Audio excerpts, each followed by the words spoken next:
하나님 말씀은 사도행전 3장 20절에서 24절까지 말씀입니다. 우리 말씀을 한 목소리로 함께 봉독하겠습니다. 사도행전 3장 20절에서 24절입니다. 함께 봉독합니다. 또 주께서 너희를 위하여 예정하신 그리스도 곧 예수를 보내시리니 하나님이 영원 전부터 거룩한 선지자들의 입을 통하여 말씀하신 바 만물을 회복하실 때까지는 하늘이 마땅히 그를 받아두리라. 모세가 말하되 주 하나님이 너희를 위하여 너희 형제 가운데서 나 같은 선지자를 하나 세울 것이니 너희가 무엇이든지 그의 모든 말을 들을 것이라. 누구든지 그 선지자의 말을 듣지 아니하는 자는 백성 중에서 멸망받으리라 하였고, 또한 사무엘 때부터 이어 말한 모든 선지자도 이때를 가르쳐 말하였느니라. 아멘. 살아계신 하나님 말씀입니다. 아멘. 예수님께서 이 땅에 왕으로, 제사장으로, 선지자로 오셔서 왕의 사역, 제사장의 사역, 선지자의 사역을 감당하셨다. 우리 이 사실을 너무나 잘 알고 있습니다. 그 중에서 우리 이미 두 가지, 왕으로 오셔서 왕의 사역을 감당하신 예수님, 제사장으로 오셔서 제사장의 사역을 감당하신 예수님에 대해서는 이미 우리 말씀을 살펴보았죠. 오늘은 기름 부으심을 받은 예수님께서 이 땅에 선지자로 오셔서 선지자의 사명을 감당하셨다. 우리 이 말씀을 가지고 함께 은혜를 나누길 원합니다. 우리가 사용하는 물건이나 또 만든 물건에는 각각의 용도와 역할이 있다는 것이죠. 여기 든 마이크나 여러분 보이는 이 스피커, 어떤 용도와 어떤 역할을 위해서 만들어졌습니까? 이 마이크와 스피커는요, 사람의 목소리, 이 이야기를 그대로 잘 전달하기 위해서 만들어졌습니다. 근데 만약 이 마이크와 스피커에서 소리가 나지 않는다면, 아니면 다른, 제가 지금 하고 있는 이 말이 아니라 다른 이상한 소리가 막 나온다면 우리는 보통 어떻게 생각하죠? 아, 이 마이크와 스피커가 고장이 났구나. 우리 그렇게 생각한다는 겁니다. 어떤 물건이든 물건마다 거기에 맞는 용도와 역할이 있기에 거기에 맞게끔 그 기능이 잘 발휘되고 쓸 수 있어야 그 가치가 드러난다는 겁니다. 이것은 물건만 그런 게 아닌 것이죠. 사람도 다 그렇다는 겁니다. 사람에게도 각각의 부르심과 목적이 있다는 것이죠. 그러기에 필요한 곳에 사람을 세워 우리는 쓰는 겁니다. 우리 교회에서도 그렇지 않습니까? 사회에도, 직장에도 그렇잖아요. 조직을 만들게 되고 그 자리에 필요한 사람을 세워 또 필요한 사람을 쓰는 것이죠. 이것은 세상 일도 또 세상 사람들만 그런 것 아니라는 겁니다. 하나님의 사람들도 하나님의 일에 있어서도 마찬가지라는 것이죠. 성경을 보면 하나님께 쓰임받으며 하나님 말씀과 하나님의 뜻을 전하는 일을 위해 세운 사람이 바로 선지자였습니다. 이들은 주로 구약시대에 활동하면서 하나님의 뜻과 하나님 말씀을 백성들에게 그대로 전했던 것이죠. 그런데 그들은 현재 들려주신 하나님의 메시지만 선포했던 것이 아니라 과거의 메시지도 또 앞으로 주실 그 메시지도 그것이 하나님의 뜻이고 하나님의 말씀이라면 그대로 선포했다는 겁니다. 하지만 그 당시 사람들, 오늘날도 마찬가지죠. 선지자라고 하면 여러분 어떤 이미지가 떠오릅니까? 앞으로 될 일을 예견하는 사람, 예견자, 예언자로 많이들 선지자를 그렇게 생각한다는 겁니다. 그러다 보니 정작 구원자이신 예수님에 관한 이 메시지를 그냥 놓쳐버릴 때가 참 많다는 것이죠. 자신의 삶과 관련되어 있는 그 예언이 아니면 주목해서 듣지 않는다는 겁니다. 하나님의 뜻에 초점을 맞추고 하나님의 뜻이 무엇인지를 알아야 할 터인데 그것보다는 미래에 있는 일, 자신이 어떻게 회복되고 어떻게 될 것인가에 대한 그러한 일들에 주된 관심을 기울인다는 겁니다. 그럼에도 우리 하나님은 어떻게 하셨습니까? 이스라엘 백성들에게 끊임없이 우리 하나님은 선지자를 세우셨고요, 그들을 통해서 과거와 현재와 미래에 대해서 분명 선포케 하셨던 겁니다. 왜 끊임없이 선지자를 세우셔서 선포하셨던 겁니까? 왜냐하면 과거도 현재도 미래도 모든 것이 하나님의 뜻대로 되어져야 하기에, 하나님의 말씀대로 이루어져야 하기에 그들을 그렇게 사용하셨다는 겁니다. 그러게 만약 하나님의 말씀이, 하나님 뜻이 우리 가운데 선포되어진다면 우리는 그 말씀을 있는 그대로 깨닫고 알아 그 말씀대로 살아내야 하는 줄 믿습니다. 취사 선택이 아니죠. 우리의 이해 타산을 따지면서 내게 유익하다라고 생각되는 것만 취할 것이 아니라 우리에게 선포되는 모든 말씀이라면, 과거에 선포되던 말씀이건 현재에 주어지는 말씀이건 미래에 주신 말씀조차도 아멘으로 받는 저와 여러분 되시기를 축복합니다. 그런가 하면 선지자에게 있어서 가장 중요한 사명과 역할은 무엇입니까?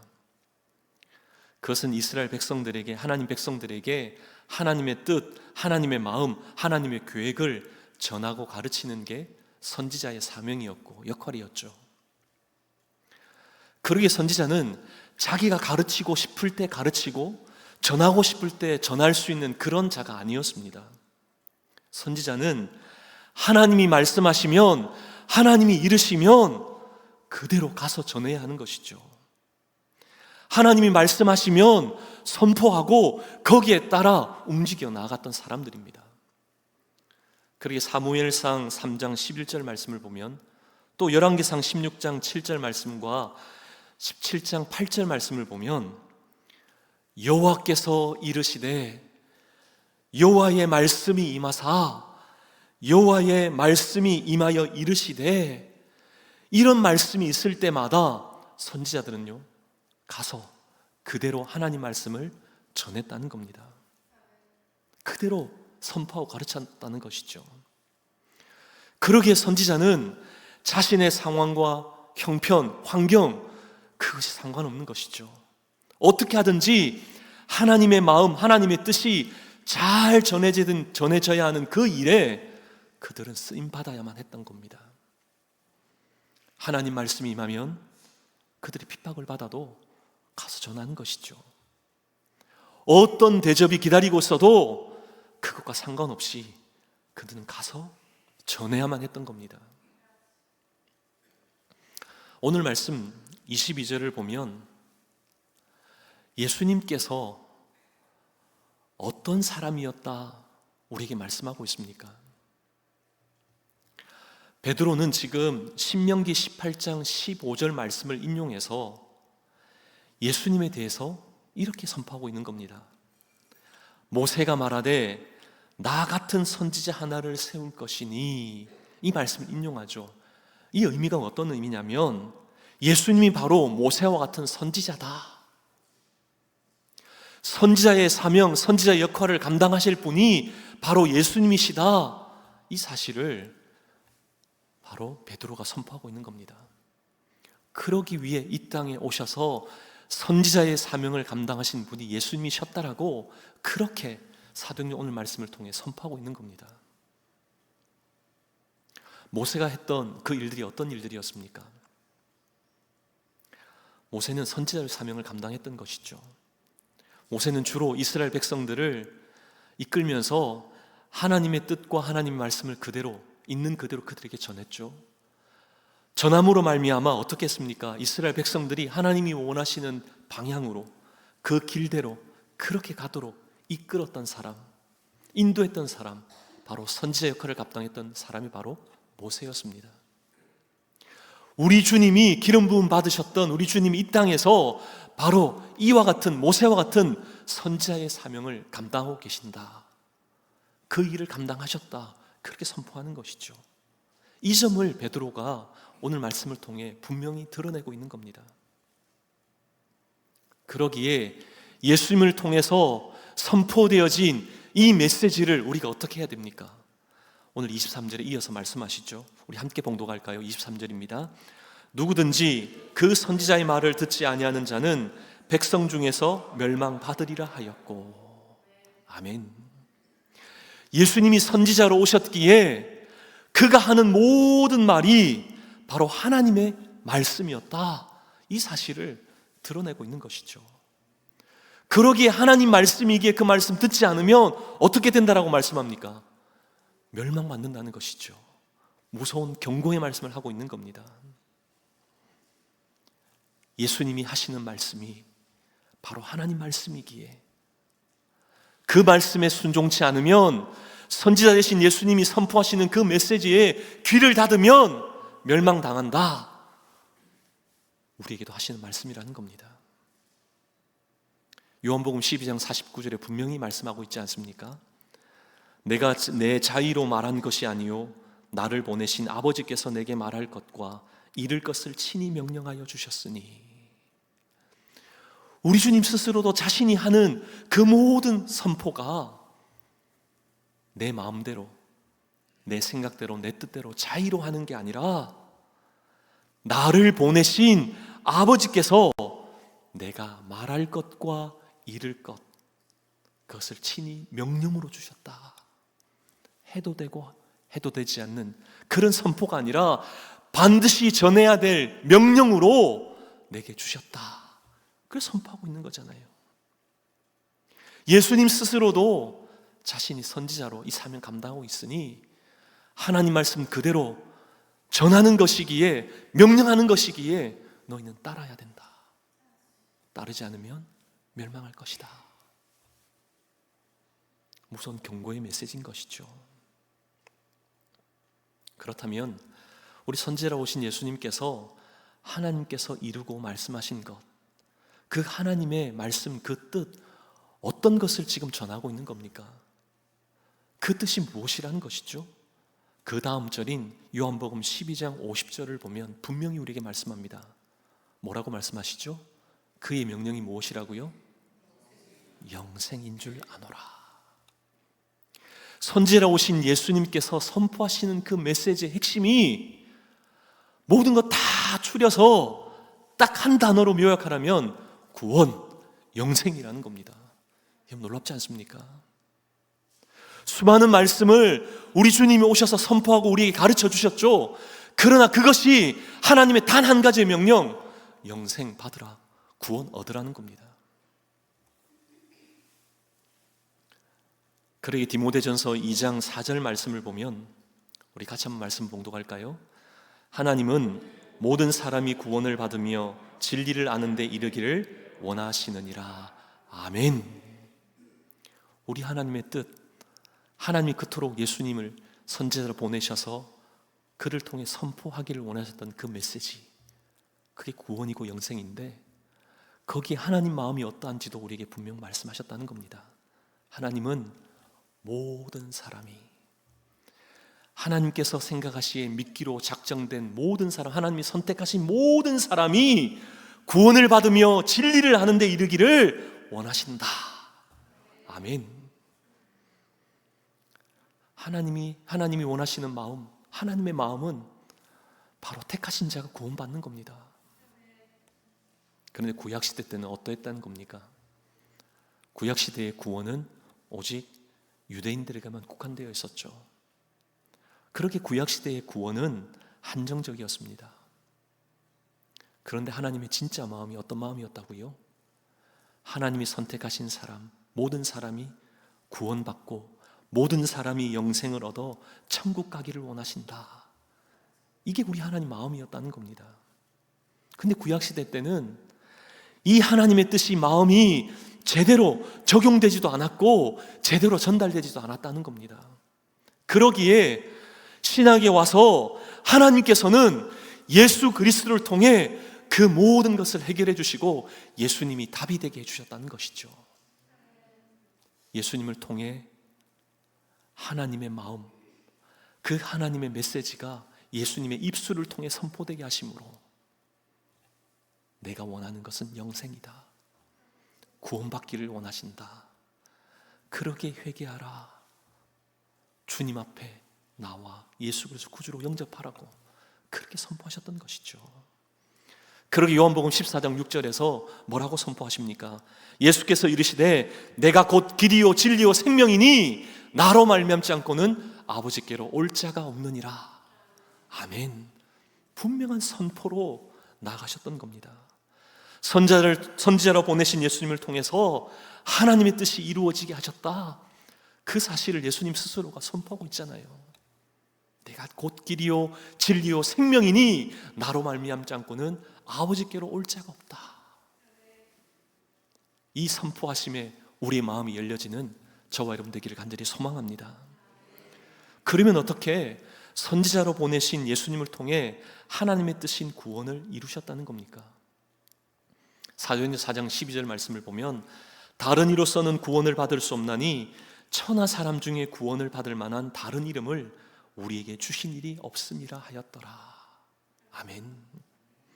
우리 하나님께서는요, 다비신 예수님을 통해 하나님의 뜻인 영생, 구원을 우리에게 얻게 하셨다는 겁니다. 다른 그 어떤 방법이 아니라 예수를 통해서. 예수님 말고는 다른 방법이 없음을 우리에게 분명 선포하고 계시는 것이죠. 바로 선지자를 통해 오신 예수님을 통해 하나님의 뜻이 우리의 삶 속에 이루어진 줄 믿습니다. 너무 놀랍고 감격스럽지 않습니까? 그러게 요한복음 3장 15절에서도 이는 그를 믿는 자마다 영생을 얻게 하려 하심이니라 분명히 말씀하셨습니다. 또 요한복음 6장 47절에서도 진실로 진실로 너희에게 이르노니 믿는 자는 무엇을 가졌다고요? 영생을 가졌나니.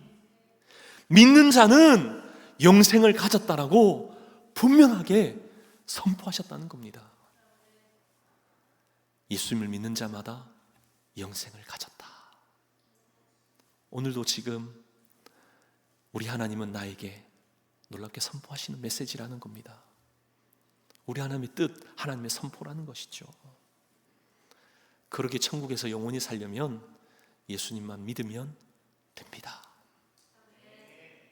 아멘이시죠? 선지자로 오신 예수님의 그 선포, 그 메시지가 우리 심령 가운데 새겨지기만 하면 모든 것은 해결된다는 것이죠. 근데 세상 사람들은 어떻습니까? 어떻게 천국 가는 게 그렇게 쉽냐고, 예수님만 믿으면 되는 게 이게 말이나 되냐고 이해하지 못한다는 겁니다. 왜 그렇습니까? 왜 우리 이성으로는 이 구원을 이해하기 그토록 힘든 겁니까? 두 가지 이유 때문에 그렇다는 것이죠. 첫째로 구원은 이해가 아니라 믿음으로 받아들여야 하기 때문이라는 겁니다. 구원은 이해가 아니라 믿음입니다. 여러분 일상의 삶 속에 여러분이 이해하고 행동하는 게 많을까요? 아니면 믿고 하는 그 행동이 많을까요? 네, 제가 예를 좀 들어드리겠습니다. 여러분 지금 다 핸드폰 사용하시죠? 여러분이 핸드폰을 사용하실 때 이 핸드폰의 원리, 구조, 어떻게 작동하는지 그거 다 이해하시고 나서 여러분 핸드폰 사용하십니까? 아마도 그렇게 이해하시는 분은 아마 이쪽의 전문가나 그쪽에 종사하는 분들은 다 이해하실 겁니다. 근데 대부분은 통화 버튼을 누르면 통화가 된다 믿고 사용하죠. 문자를 보내면 그 사람이 받을 것이다 믿고 그렇게 보내는 겁니다. 어느 사람도 이해함으로 그걸 하지 않죠. 혹시 여러분 예배드리러 오셨죠? 이 본당에 들어오실 때 건물 강도를 검사해 보신 분 계십니까? 안전성을 검사하고 내진 그런 검사를 하고 나서 안전해 그러면 나와서 예배드리는 분 계십니까? 그렇지 않죠. 안전하다도 믿기에 믿음의 사람들만 지금 이 자리에 있는 겁니다. 믿지 못하면 앉아 있을 수가 없죠. 예배할 수가 없죠. 의심이 되고 불안하면 여기에 있을 수가 없다는 겁니다. 교회 오실 때 자동차를 타고 오셨죠? 이 자동차가 여러분 믿었기에 여기까지 안전하게 데려다 줄 건 믿기에 여러분 운전하지 않습니까? 만약 이 자동차가 지멋대로 운전할 것이다 그렇게 생각하면 아무도 타지 않을 겁니다. 구원도 마찬가지라는 거죠. 이해가 아니라 믿음입니다. 믿음으로 구원받는다는 것이죠. 그리고 요한복음 20장 29절에 분명히 말씀합니다. 함께 봉독합니다. 예수께서 이르시되 너는 나를 본고로 믿느냐? 보지 못하고 믿는 자들은 복되도다 하시니라. 아멘. 오늘도 주님 존잘 앞에 나올 때 우리의 이해함으로 나온 게 아니라 우리에게 은혜 주실 줄 믿고 나온 자가, 예수님을 믿음으로 나온 자마다 뭐라고 말씀합니까? 복되다. 축복받은 자라는 겁니다. 왜 안 보고 믿는 자, 왜 예수님 믿는, 그냥 믿는 자가 복되다라고 말씀하는 겁니까? 그 이유는요, 우리가 이해해서 믿으면 그 순간 내가 믿었다라고 착각한다는 겁니다. 무슨 말입니까? 여기에 우리의 의, 우리의 공로, 우리의 어떠함이 거기에 첨가된다는 것이죠. 전적인 하나님의 은혜인데 여기에 나의 어떠함, 나의 역할들을 거기에 따진다는 겁니다. 하지만 우리 하나님, 우리의 이해를 넘어 믿음 주셔서 믿게 하셨기에 우리가 이 자리에 믿음으로 앉아있는 줄 믿습니다. 그렇게 우리는 하나님의 은혜를 받아 누리는 것이죠. 구원의 감격과 그 은혜를 맛보면서 바로 복된 자라고 그렇게 선포할 수 있는 겁니다. 우리 그런 의미로 우리 좌우 계신 분에게 당신은 복받은 사람입니다. 당신은 복받은 사람입니다. 왜 그렇죠? 믿음으로 구원받은 자이기에 우리의 이해를 넘어 우리 하나님 주시는 그 복으로 믿어 구원받은 은혜의 사람, 축복의 사람인 줄 믿습니다. 둘째로, 왜 구원을 우리의 이성으로 이해하기가 힘든 겁니까? 그것은 구원의 방법을 하나님이 정하셨기 때문이라는 겁니다. 하나님이 그 방법을 정하셨다는 겁니다. 예수 믿어야만 천국 간다, 누가 정하셨다고요? 우리 하나님이, 천국의 주인이신 하나님이 정하셨다는 겁니다. 다른 말로 바꾸면 주인 마음이죠. 총주인 하나님 마음이라는 겁니다. 주인이신 하나님이 생각할 때는 예수님 말고는 다른 길, 다른 방법 필요 없다는 겁니다. 그것만 하면 된다는 것이죠. 한인들이 많이 사는 그 지역, LA나 뉴욕, 아틀란타를 가면 한인 식당이 있죠. 한인 식당에 가면 그 점심시간에 가면 점심 특선이라는 게 있습니다. 이 점심 특선이 뭐냐면 저녁 시간에는 비싼 가격인데 점심때만 한 2시나 3시까지 몇 가지 특별한 메뉴들을 저렴하게 해서 그렇게 제공하는 게 점심 특선입니다. 근데 여러분, 이 점심 특선을 누가 정하죠? 제가 아주 어려운 질문을 하고 있군요. 음식점의 주인이 정하는 겁니다. 그럼 2, 3시까지 하겠다, 이 시간도 누가 정하는 겁니까? 내 주인이 정하는 거잖아요. 손님은 그냥 그 시간에 맞춰 가서 맛있게 싸게 먹으면 되는 거잖아요. 어느 누구도 그거 가지고 탓할 수가 없다는 겁니다. 마찬가지로 온 천지 만물을 우리 하나님 창조하시고 난 이후, 천국과 지옥도 만드시고 난 이후 우리에게 천국 가려면 예수님 믿어야 돼. 이게 하나님이 정하신 방법, 원칙이라는 겁니다. 주인이신 하나님이 그렇게 정하셨다는 겁니다. 그러면 우리는 따르면 되는 것이죠.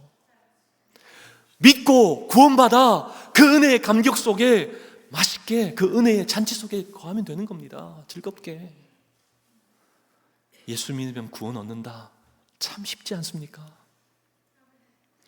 참 쉬운 이 방법대로 예수님만 믿으면 구원 얻는 줄 믿습니다.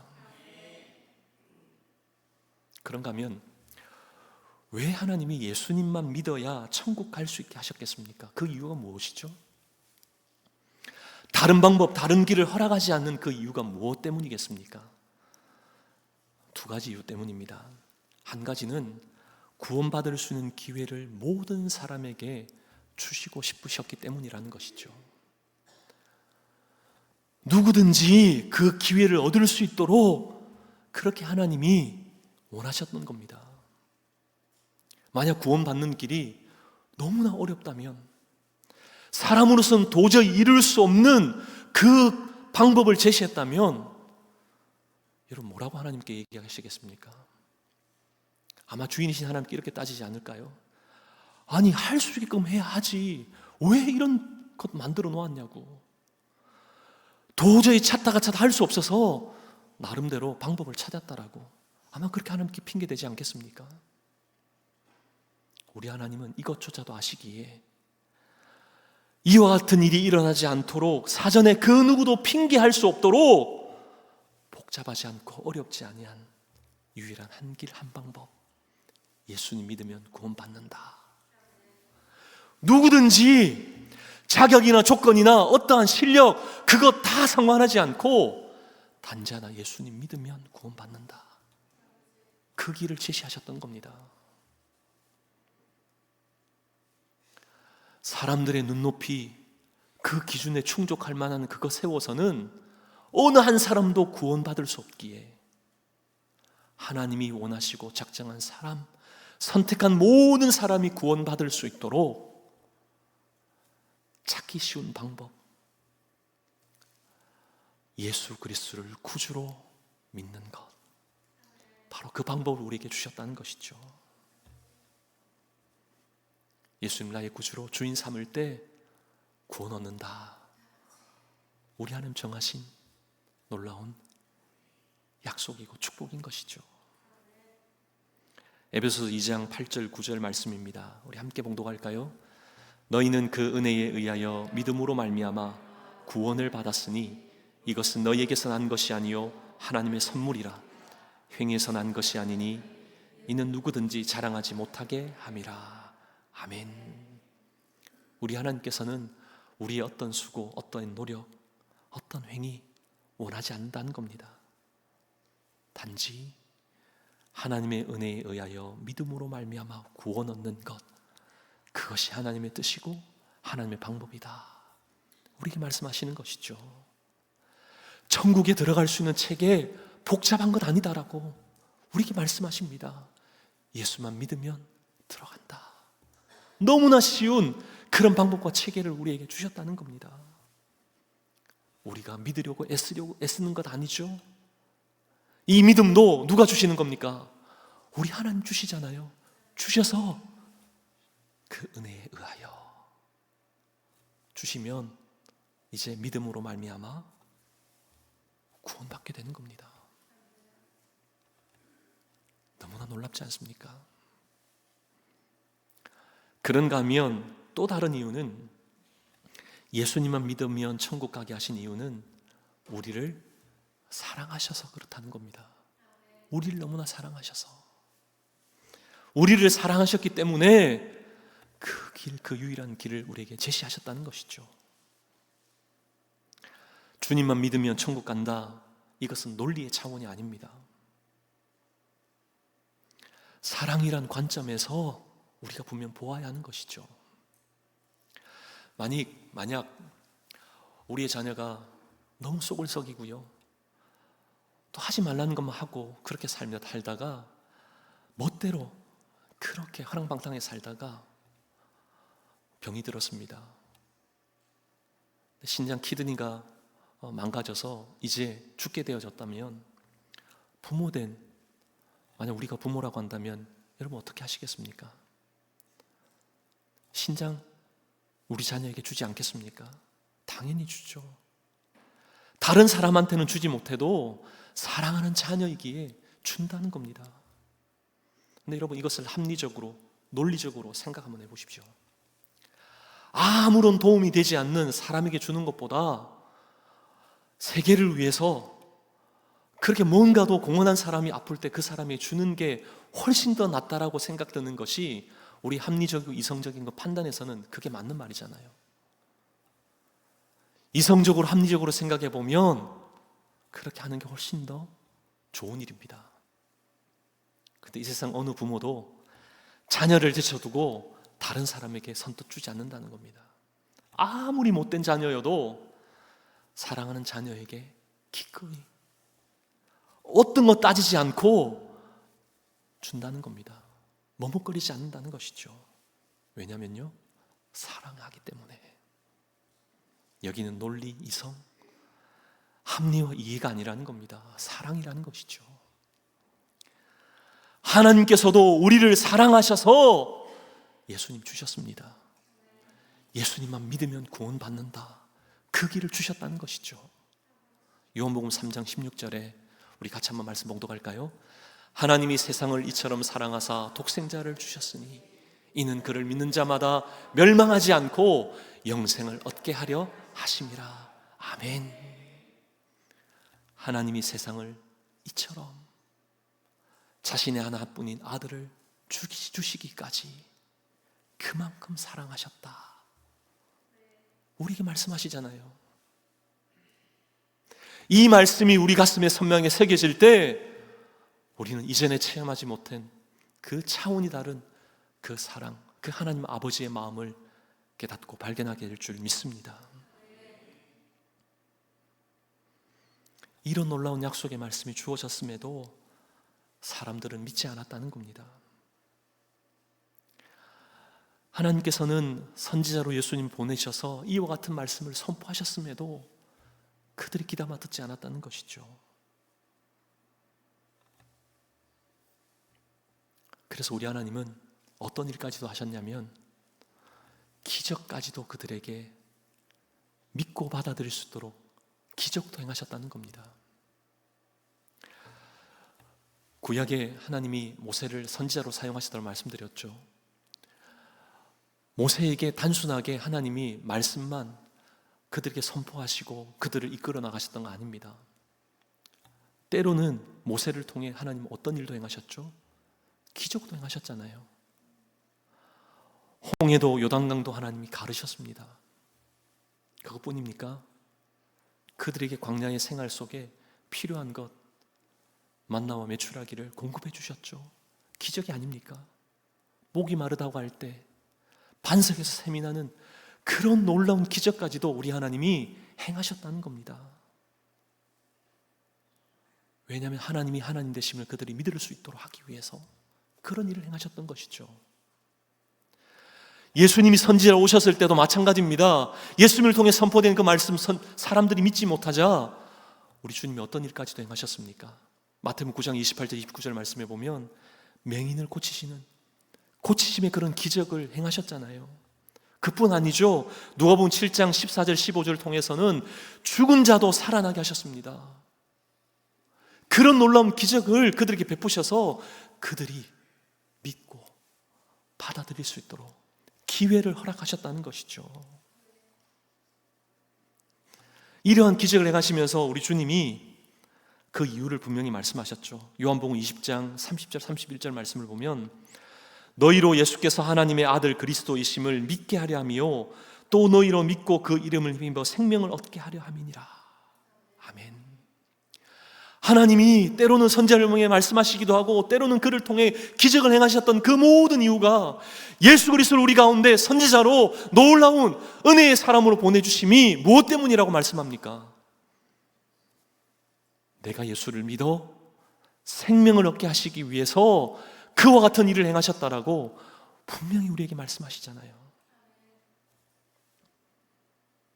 또한 예수님 스스로도 누가복음 4장 18절을 통해 주의 성령이 내게 임하셨으니 이는 가난한 자에게 복음을 전하게 하시려고 내게 기름을 부으시고 나를 보내사 포로된 자에게 자유를 눈먼 자에게 다시 보게 함을 전파하며 눌린 자를 자유롭게 하고 우리 주님 스스로도 자신이 기름 부음을 받았다.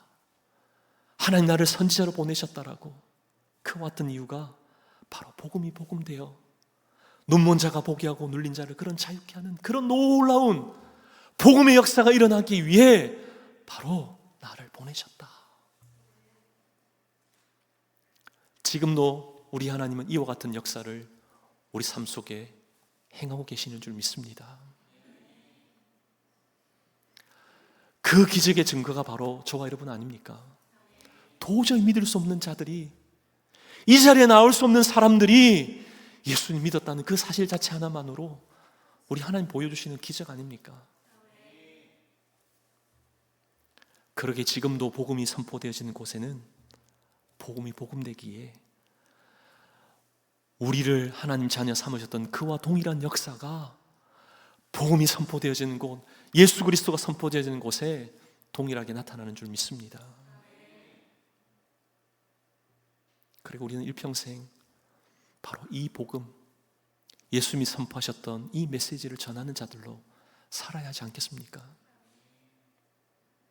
사랑하는 저와 여러분 전도하다가 예수님 믿으십시오.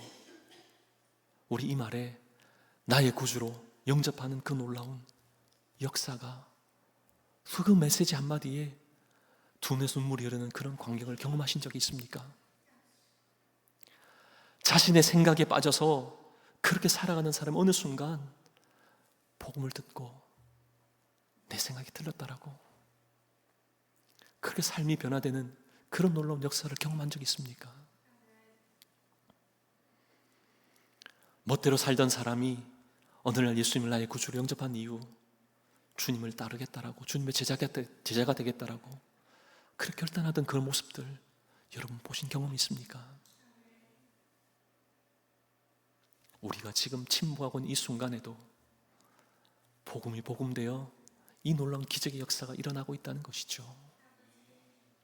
그렇다면 나 외에 다른 사람을 통해 이와 같은 일이 일어나는 것에 만족할 것이 아니라 저와 여러분이 우리가 복음의 현장 가운데 복음 들고 예수님이 우리를 위해 선지자로 오셔서 이와 같은 복음을 선포해 주셨기에 오늘 이 말씀을 믿고 구원받았다면 우리 또한 이 사명 감당해야 하지 않겠습니까?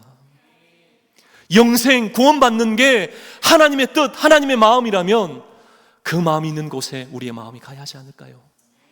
그 눈길이 향하는 곳을 향하여 우리의 눈길도 향해야 되지 않겠습니까? 오늘도 우리에게 예수 그리스도 통해 선포되어진 우리의 이 말씀이 우리에게 복음이 되어 우리 안에 역사함이 있다는 것이죠. 그렇다면 이 복음의 역사함을 확신하면서 이번 한 주간 우리를 통해 예수 믿는 그 수가 더해져가는 역사가 일어나게 하실 줄 믿습니다.